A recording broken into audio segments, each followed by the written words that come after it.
There is a weathered boulder near a narrow stretch of coastline in central Greece with an inscription carved into its surface that has been repeated for 2,500 years, translated into dozens of languages, quoted by generals and politicians throughout history who understood almost nothing else about the man it actually commemorates. "Go tell the Spartans," it says, "that here, obedient to their laws, we lie." 400 years before Rome had an emperor, before the Parthenon existed, a king who almost certainly knew he was walking into a battle he could not win, led a small force into a narrow mountain pass to buy time for a fractured nation that had, only weeks earlier, refused to fully commit to saving itself. He was not a young man, he was not reckless, and he was not naive about what he was doing. And the story that Hollywood eventually turned into a stylized action spectacle full of abs and capes was, in the details that actually survive from ancient sources, considerably stranger and far more calculated than the popular myth has ever given it credit for.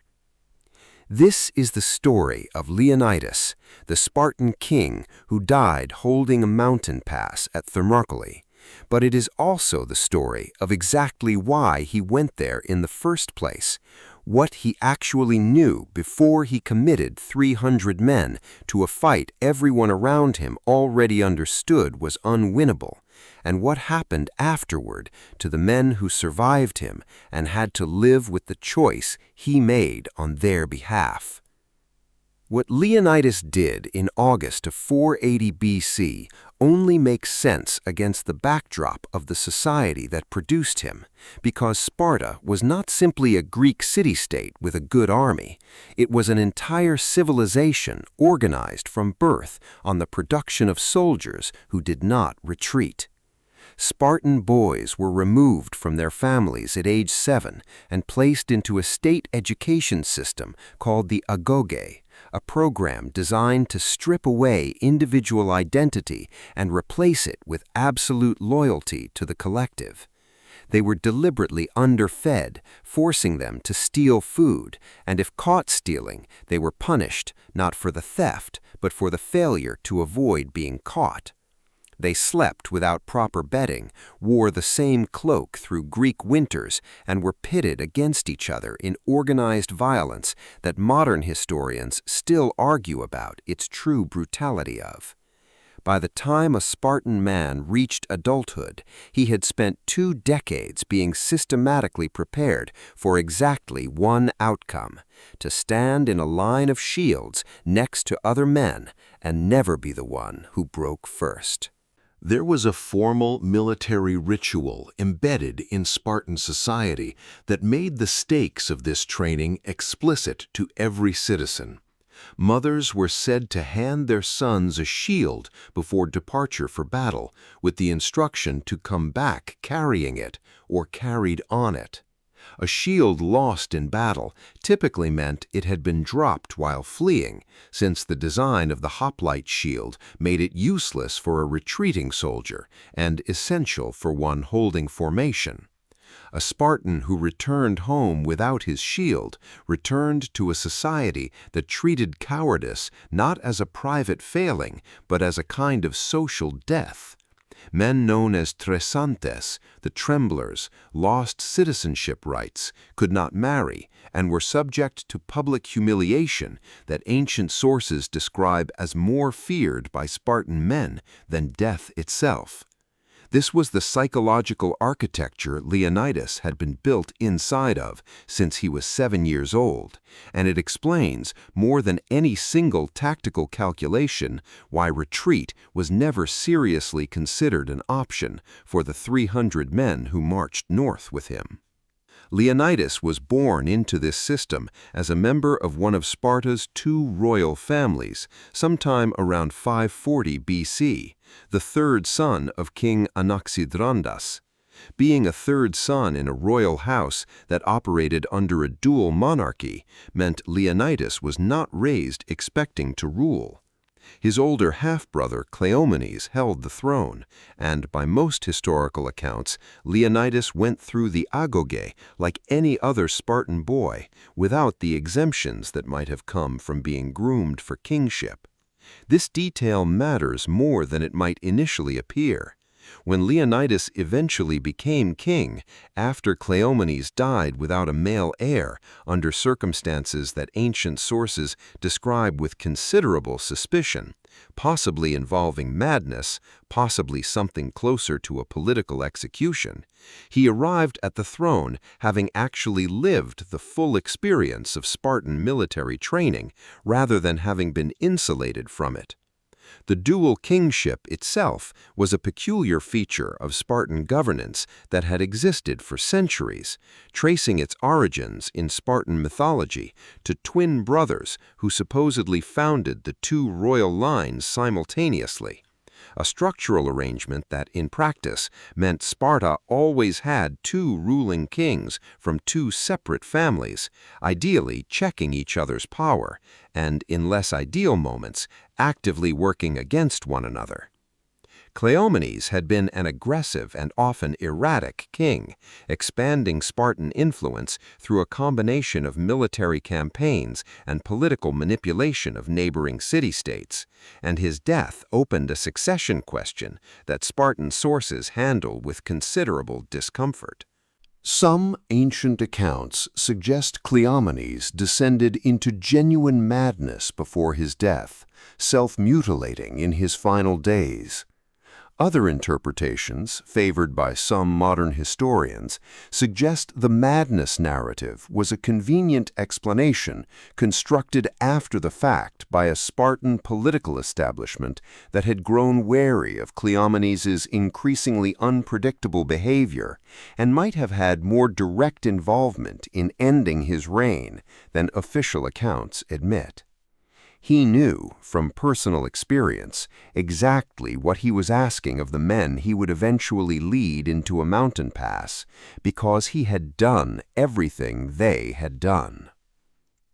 By the time Leonidas took the throne around 410 BC, Sparta and the rest of Greece were living under the growing shadow of the Persian Empire, the largest and most powerful state the ancient world had yet produced. Persia, under King Darius, had already attempted to punish Athens for supporting a rebellion among Greek cities in Persian-controlled Ionia, and that attempt had ended in an unexpected Athenian victory at the Battle of Marathon in 410 BC.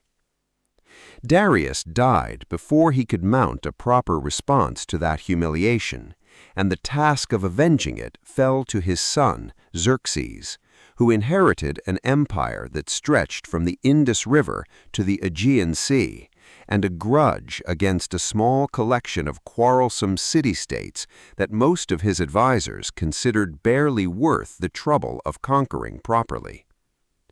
Xerxes did not treat it as a minor undertaking. He spent nearly 4 years assembling what ancient historians describe as one of the largest military forces the ancient world had ever seen, a claim that has endlessly been debated by modern scholars, since Herodotus, the primary ancient source, gives a total figure in the millions that virtually no contemporary historian accepts as literal.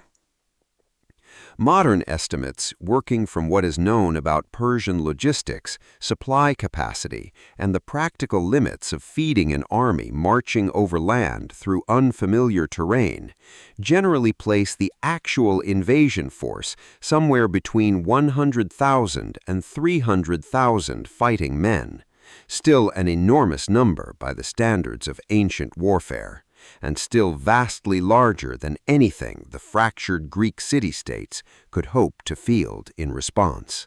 Xerxes built a pontoon bridge across the Hellespont to move his army from Asia into Europe, and when a storm destroyed the first attempt, he reportedly ordered the street itself whipped and shackled as punishment. A detail that, whether literally true or not, captures how ancient sources wanted Xerxes to be understood, as a man who believed nature itself owed him obedience. The logistical undertaking behind the invasion was, regardless of the exact troop numbers involved, staggering by any standard of the ancient world. Xerxes had engineers cut a canal through the Athos Peninsula, specifically so his fleet could avoid the treacherous waters that had destroyed a previous Persian naval expedition years earlier. An engineering project that took 3 years to complete and required forced labor drawn from across the empire. Supply depots were established along the planned overland route through Thrace and Macedonia months in advance, stockpiling grain and other provisions to feed an army that could not realistically forage enough food from the countryside it was passing through. This was not the impulsive vengeance campaign of an angry king. It was one of the most carefully planned military operations the ancient Mediterranean world had yet witnessed, assembled with the full administrative capacity of an empire that stretched across 3 continents and commanded the resources of dozens of subjugated peoples, each contributing troops, ships, or supplies according to Persian demand. The Greek response to this threat was nowhere close to unified, and this is where the story of Thermopylae stops being a simple tale of heroic last stands and becomes something more complicated and more honest about how ancient Greek politics actually worked. There was no single Greek nation in 480 BC. There were dozens of independent city-states, many of which had been at war with each other far more recently and far more frequently than any of them had fought Persia. Sparta and Athens, the 2 states that would eventually lead the resistance, were not natural allies.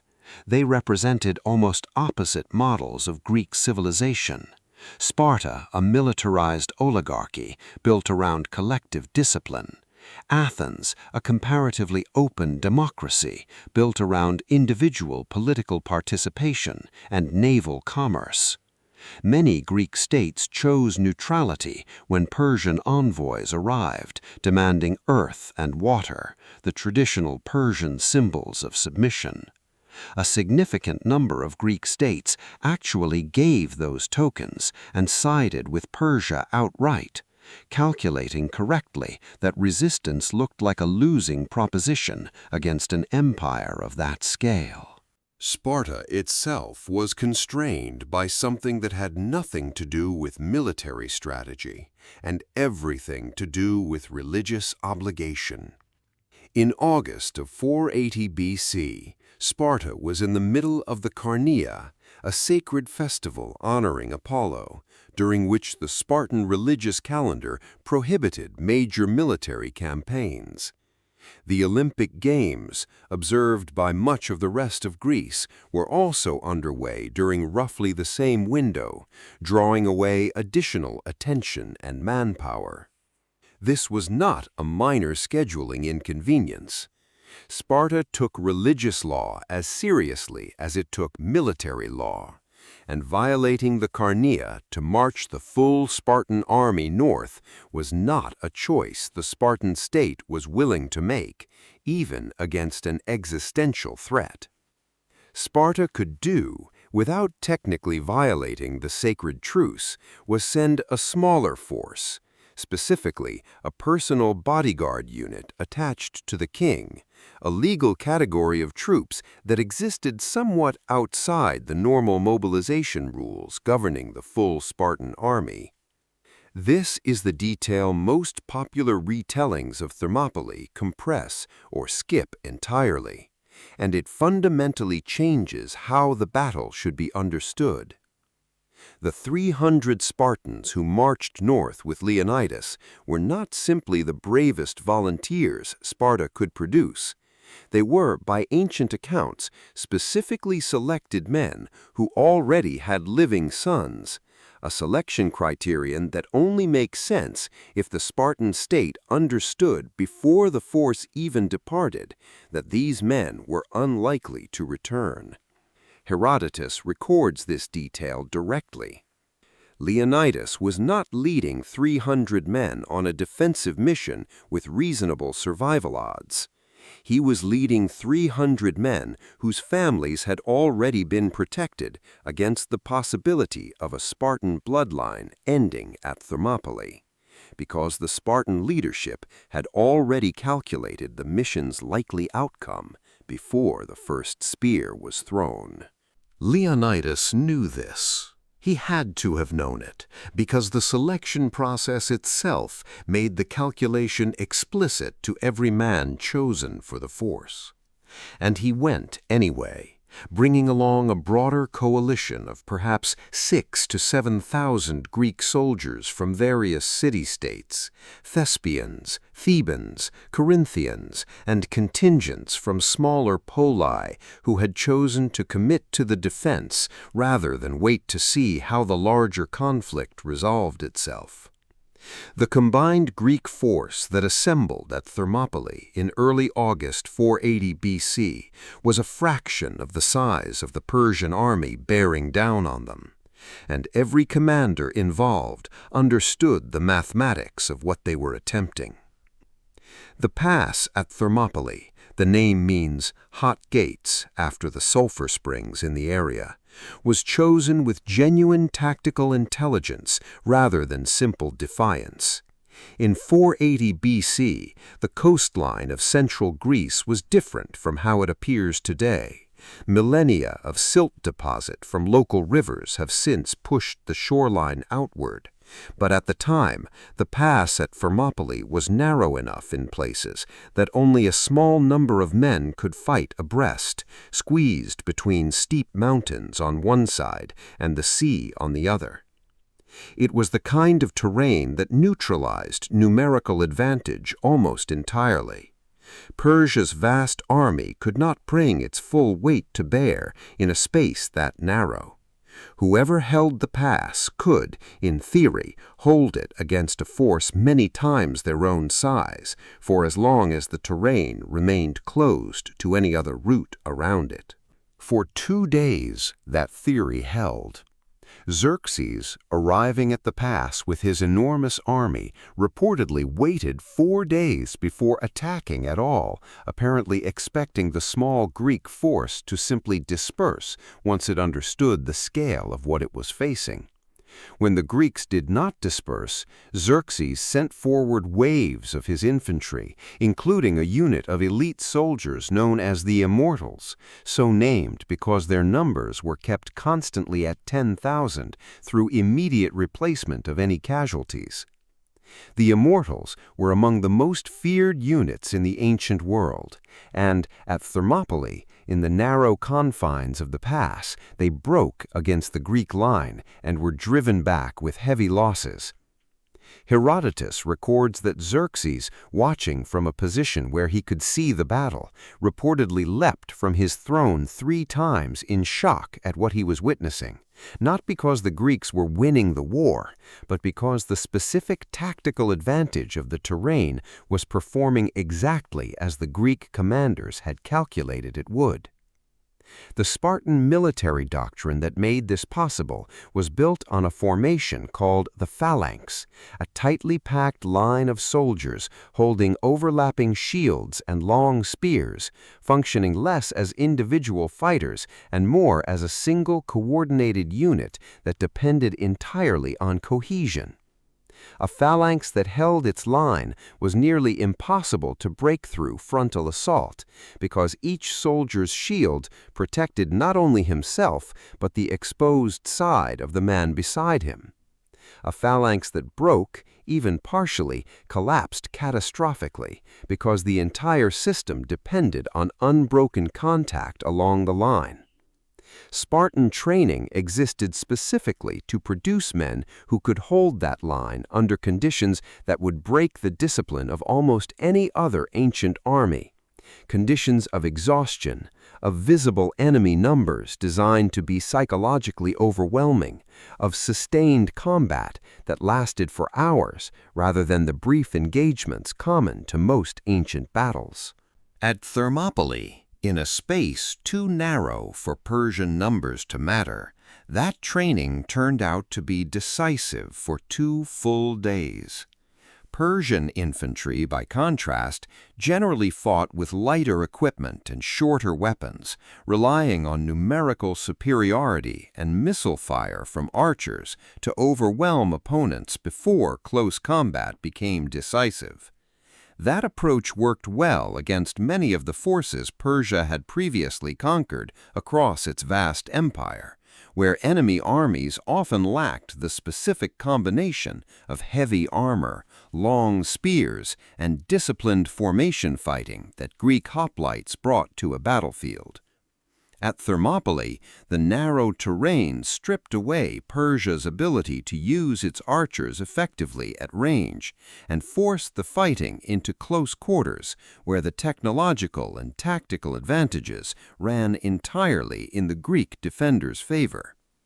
Xerxes had built an empire through decades of conquest against enemies who could not match Persian numbers or resources. He had not built that empire fighting Greek hoplites in terrain specifically chosen to neutralize every advantage his army possessed. What ended the Greek defense was not a failure of the phalanx and not a failure of Spartan discipline. It was betrayal. And the specific mechanism of that betrayal is one of the more genuinely tragic details in the entire story. A local Greek man named Ephialtes, motivated by the promise of a reward from Xerxes, revealed the existence of a mountain path, the Anopeia path, that circled behind the Greek position and would allow Persian forces to bypass the pass entirely and attack the defenders from the rear. Xerxes sent a detachment, reportedly including the immortals, along this path under cover of darkness.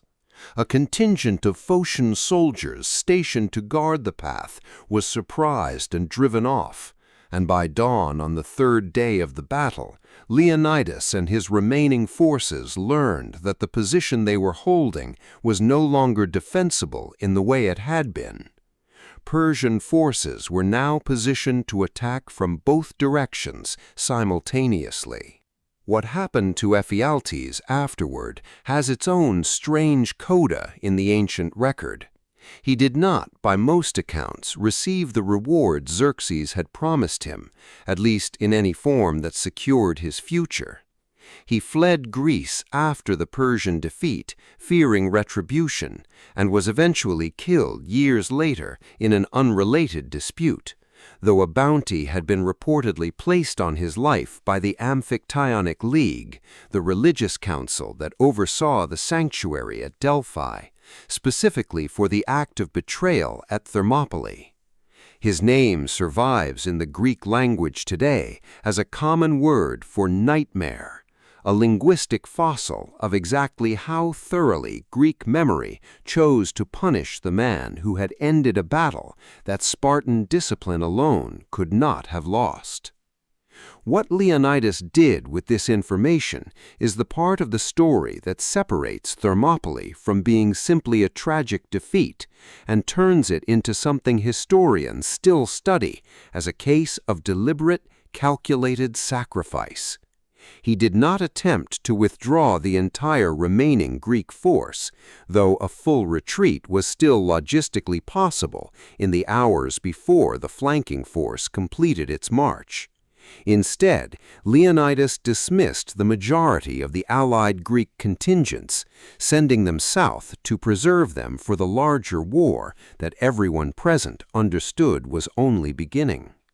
He kept his 300 Spartans, who by Spartan law and custom did not retreat from a position they had been ordered to hold. He also kept a contingent of roughly 700 Thespians, whose commanders made the deliberate choice to stay, despite having no legal or cultural obligation forcing them, and a group of Thebans whose presence at the end of the battle remains disputed among ancient sources, with some accounts suggesting they were essentially held as hostages to guarantee Theban loyalty rather than volunteers who choose to remain. The reasoning behind Leonidas's decision was not simply Spartan stubbornness dressed up as strategy, though stubbornness was certainly part of it. A rearguard that continued fighting bought critical time for the retreating Greek forces to escape the pass before Persian cavalry, unleashed once the terrain opened up, could run them down from behind. It also served a purpose beyond the immediate tactical situation.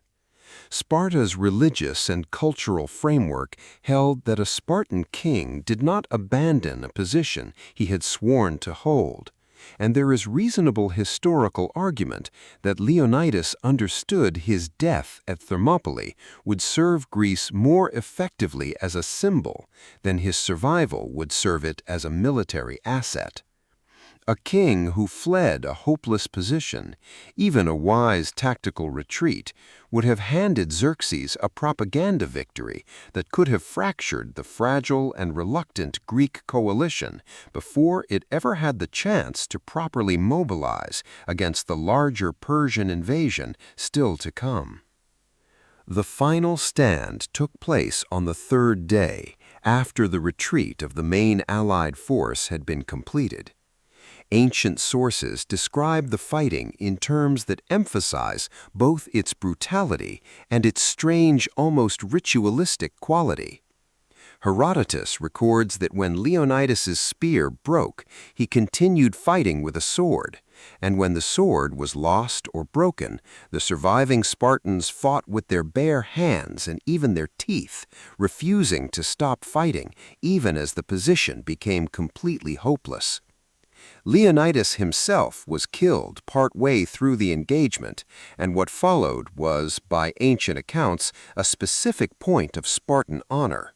The surviving Spartans fought a desperate battle specifically to recover his body and prevent it from being taken or defiled by Persian forces, a struggle that cost additional lives in a fight that was already unwinnable by any conventional measure. Every remaining Spartan and Thespian soldier at the pass was killed. Xerxes, after the battle, reportedly ordered Leonidas's body decapitated and impaled, a punishment that ancient sources present as unusual and specifically indicative of the personal fury the Spartan resistance had provoked in him. A king known for treating even defeated enemies with a degree of formal respect had abandoned that convention entirely for the man who had cost him so dearly in a pass that should have meant nothing against the scale of his overall invasion force. The military outcome at Thermopylae was, in the most immediate sense, a Persian victory. The pass fell, Xerxes' army marched south into Boeotia and then into Attica, and Athens itself was evacuated and burned in the weeks that followed, its population relocated to the island of Salamis and the Peloponnese, while the Persian army occupied a city stripped of its inhabitants. If measured purely by immediate territorial and tactical results, the defense of Thermopylae accomplished exactly nothing that prevented the Persian advance from continuing. But the strategic value of what Leonidas and his men had done became apparent within weeks, not years. The delay purchased at Thermopylae gave the rest of Greece critical time to organize a naval defense, and that defense culminated in the Battle of Salamis in late September 480 BC, where a combined Greek fleet, commanded largely through Athenian naval strategy under Themistocles, destroyed the Persian navy in the narrow straits near the island. The naval defeat at Salamis crippled Xerxes' ability to keep his massive land army supplied, and Xerxes himself withdrew the majority of his forces back to Persia soon afterward, leaving a reduced force under his general Mardonius to continue the campaign. That remaining force was defeated the following year at the Battle of Plataea in 479 BC, a battle in which Sparta committed its full army. The army that had not been available at Thermopylae because of the Carneia, and effectively ended the Persian invasion of mainland Greece for good. There is a particular symmetry in this that ancient Greek writers themselves noted. The same Spartan military system that could only send a token force to Thermopylae because of religious constraint was, less than a year later, able to field the full weight of its army at Plataea and deliver the decisive land victory that finally broke Persian ambitions in Greece for good.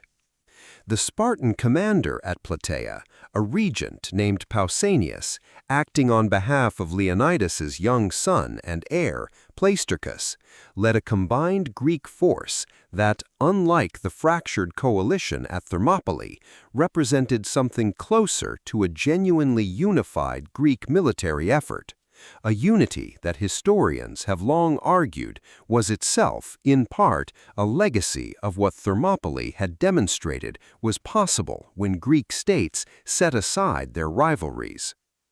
The direct military contribution of Thermopylae to this eventual outcome is genuinely debated among historians, and it is worth resisting the temptation to overstate it simply because the story is dramatically satisfying. The days purchased at the pass mattered, but Salamis and Plataea were won primarily through separate strategic decisions, separate commanders, and separate battles that Leonidas did not live to see and had no direct hand in shaping. What Thermopylae contributed that is harder to quantify, but arguably more important, was psychological and political rather than strictly military. The battle demonstrated in front of the entire Greek world and eventually the entire ancient Mediterranean that Persian forces could be fought and could take heavy losses against a vastly smaller opponent. It gave the fractured and reluctant Greek coalition a shared story of sacrifice at the exact moment that coalition needed something to hold it together against the temptation of individual states negotiating separate peace with Xerxes. States that had been wavering toward accommodation with Persia had, after Thermopylae, a much harder time making that case to their own citizens.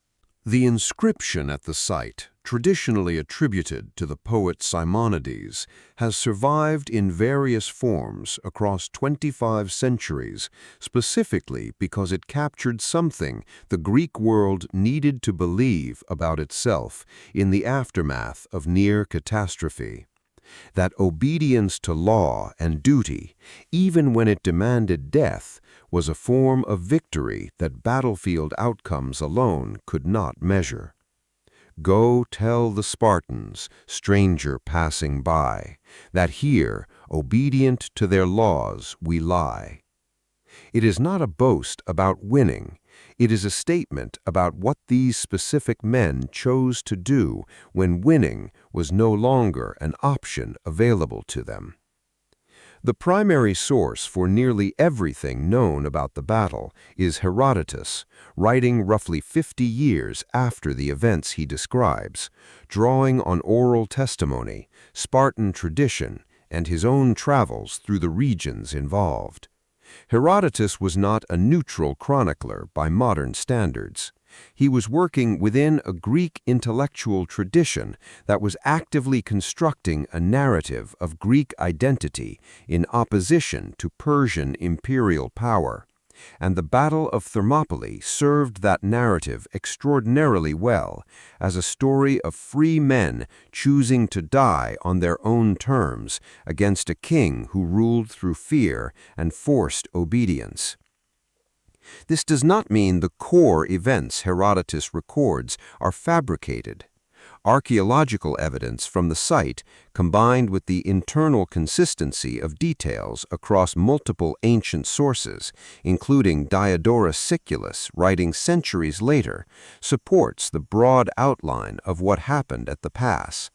But it does mean that the specific texture of the story, the defiant quotes attributed to Leonidas, the precise psychological framing of Spartan motivation should be understood as partly the product of a Greek historical tradition that had every reason to shape the memory of Thermopylae into something more coherent and more meaningful than the chaotic reality of a 3-day battle likely was for the men actually fighting it.